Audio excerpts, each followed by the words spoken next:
Okay, so guys, ito yung order ko. Ito yung yeah. Ito yung Haima watch na nasa internet sa Lazada. So nakuha ko to ng 208, 228 kasama shipping. So buksan natin kung ano meron. Sana hindi tayo na-scam, no? Okay, so wala halos naman, no? Sa loob nun ay mayroon tayong pang maliit na box.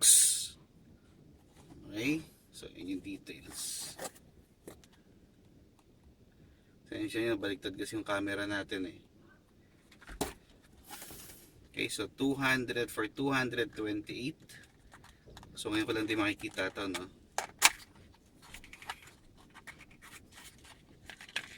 Okay.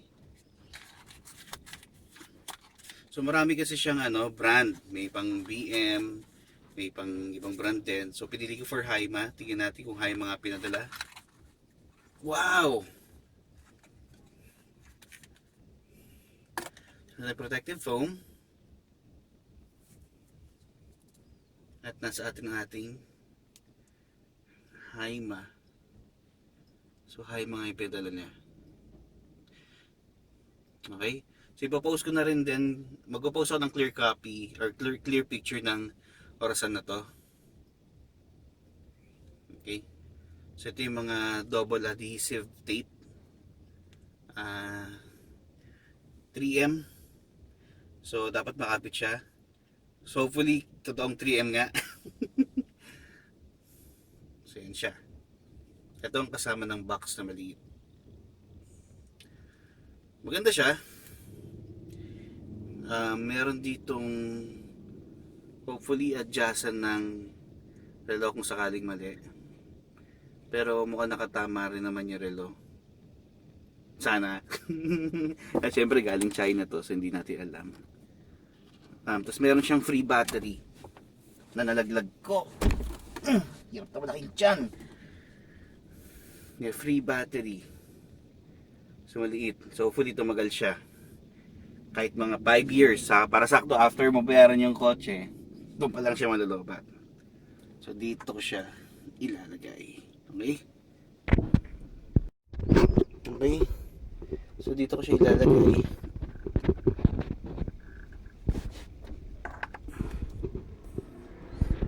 Yan. Diyan ko siya ilalagay. Ayan, so bali ito siya nung in-order ko siya. Okay, 186 kasama shipping, 42, 228 total. So kaya lang ko siya in-order. So kararating lang niya ngayon, January 13. Okay, January 13 siya dumating. Pero in-order ko siya nung January 5. So yan siya, no? So marami kang option dito. So tulad dito, ito in-order ko for Haima, yan. Click natin yung option number 2, other models. Other models, other message. So itong isa kasi, ito yung may pandikit sa likod.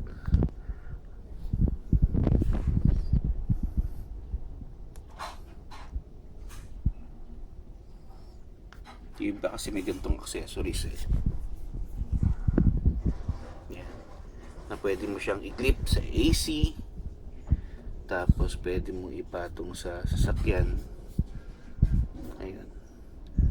Parang China, China logo, yan. So, mga gustong kumaril ng China, yan. Isa sa mga magandang application yan kung wala kang paglalagyan. Nakapatong lang siya sa dashboard.